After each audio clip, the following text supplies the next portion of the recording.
Since the woman had suffered a miscarriage only recently, she thought she was reeling over her loss and hallucinating. However, when she heard the giggling sound several days in a row and happened to check her backyard one early morning, she discovered something shocking.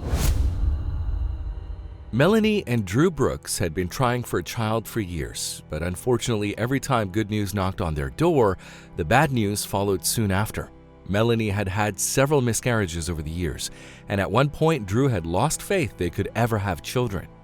As a result, Drew tried to persuade Melanie to consider adoption, but Melanie's answer was a flat no.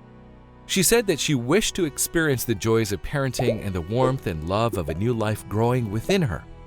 And she was adamant that she would wait for it to happen and give birth one day. Meanwhile, Melanie, who was naturally superstitious, reasoned that their house was bad luck for them, which was why they conceived so many times but never had children. So one day she suggested to Drew that they move to a new house and start over. Drew was hesitant, claiming that he was too busy with work and didn't believe in things like bad luck, but Melanie persuaded him and they began looking for new houses. Fortunately, not long after, they came across a gorgeous white house in a neighborhood near Drew's office with a beautiful garden and cute wooden swing in the backyard. Melanie fell in love with the house, and she and Drew eventually bought it. One day, Melanie was assisting Drew in packing their old stuff before they moved out to the new house when she suddenly felt nauseous. She doubted that she could be pregnant and happened to have a pregnancy test kit at home, so she took the test to be sure. When it showed 2 lines, Melanie couldn't believe her eyes. "Drew, I'm pregnant," she cried, screaming at the top of her lungs. What did you?" She showed him the test kit, and Drew started crying. "Oh my God, this is so hard to believe.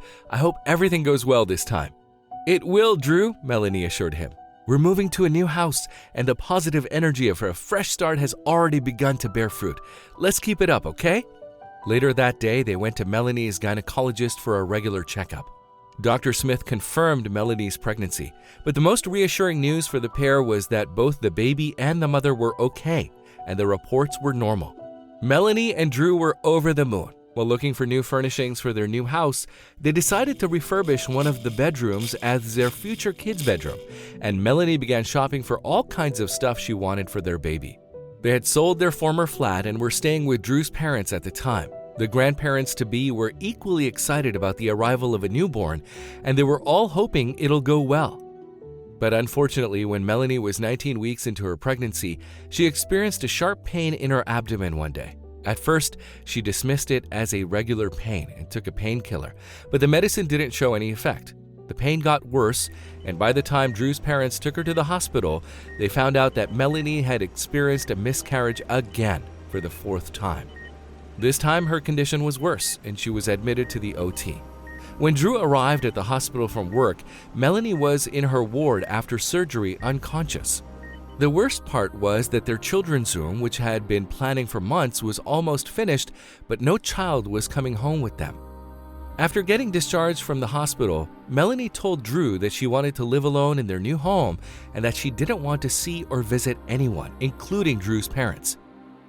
Drew agreed to whatever Melanie asked, and when they moved into their new home, the first thing Melanie did was go to the room where she'd imagined herself singing lullabies to her baby and spending countless hours with her child. She couldn't stop crying as she gazed around the room, reminded that her baby daughter was no longer alive. She'd even chosen a name for her, Mia, but baby Mia was no longer with her, and she could do nothing to bring her back. Melanie couldn't stop crying that night as she lay on the floor in her baby's room next to the crib she and Drew had purchased for the newborn. Melanie was jolted awake early in the morning by a giggling sound. When she concentrated her attention on the sound, it sounded like children were laughing and playing on the swing in the backyard. The grieving woman ran to the backyard, terrified to see what the children were doing there early in the morning, but she didn't see anyone. The entire backyard was deafeningly quiet, and the swing swaying gently in the cold breeze. Melanie returned inside, sobbing uncontrollably. She believed it was all in her head and hallucinated because she couldn't get over her baby's loss. But she heard the sound again the next day, early in the morning. It happened again the next day, the same time, early in the morning. And this time, Melanie felt as if the sounds were too real to be in her head. So she awoke Drew and asked her if he heard the sounds too. "Drew, get up," Melanie said desperately. "Please." "Ugh, what is that noise?" "Good Lord, Melanie, why don't you close the window?" Drew grumbled, half awake in sleep. "What?" Melanie looked at him stunned. "You hear that too, don't you? The voices of someone giggling?" "Oh," he grumbled. "Of course I do. That's why I'm asking you to close the window, Mel. Please, let me sleep." "Drew," she whispered. "No, you can't. Get up. This sound has been bothering me for days, and I believe it's coming from our backyard. It's almost as though someone else is using our backyard. Listen to it carefully." "What?" "No way," he groaned and covered his ears with a pillow, but Melanie persisted. "Drew, please." "Oh, fine." He sat on the bed, half awake, rubbing his eyes. As he concentrated on the voice, he realized Melanie was right. "Whoa, you're right, but who could it be?" Drew dashed downstairs to the backyard, and Melanie quickly followed him. He opened the back door slightly and nearly slumped on the floor after what he saw. "Jesus Christ, there's someone there. Hush," he whispered to Melanie, who came running behind him. "I see them on the swing. There are 2 children on the swing." "What?" Melanie couldn't believe her eyes when she glanced through the slightly ajar door. "Oh my God, it wasn't all in my head." Suddenly, Drew swung open the backyard door. "Who are you guys?" he asked in an angry voice. "What are you doing here in my backyard?" The kids were terrified and jumped off the swing right away. "Drew, what the hell? Stop scaring them." Melanie glared at him. "Hey, we're not here to harm you. Don't worry, okay?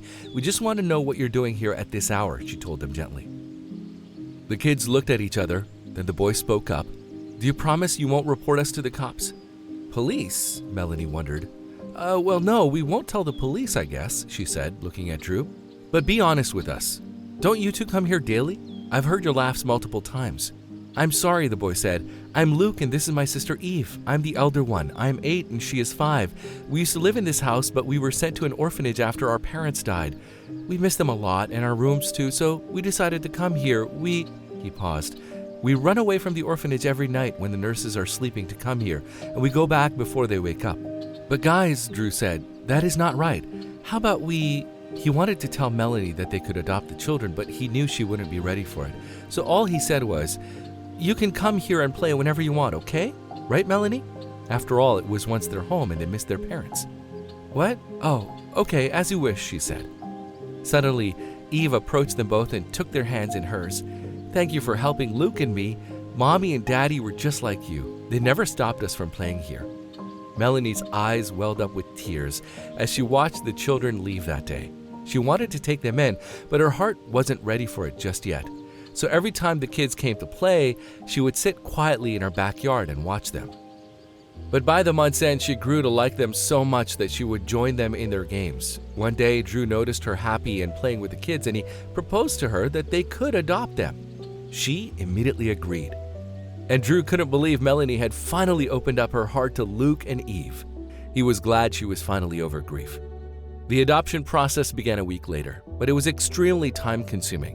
One day, when they were in the middle of document verification, Melanie fainted in the office. Drew took her to the hospital immediately, and they found out she was pregnant again. It was revealed months later that they were expecting twins this time. The whole thing was overwhelming for Drew and Melanie, and they again feared the worst. But somehow, having Luke and Eve around them gave them hope and positivity. "You have to have faith in the Lord's plan, Mel," Drew told her one night. "Don't worry, it'll all be okay." And well, thankfully, that is what happened. Melanie and Drew were eventually blessed with twin baby daughters at the end of 9 months. Luke and Eve were thrilled beyond words to see that they were elder siblings now. Melanie kissed the babies and couldn't stop crying as they were brought to her.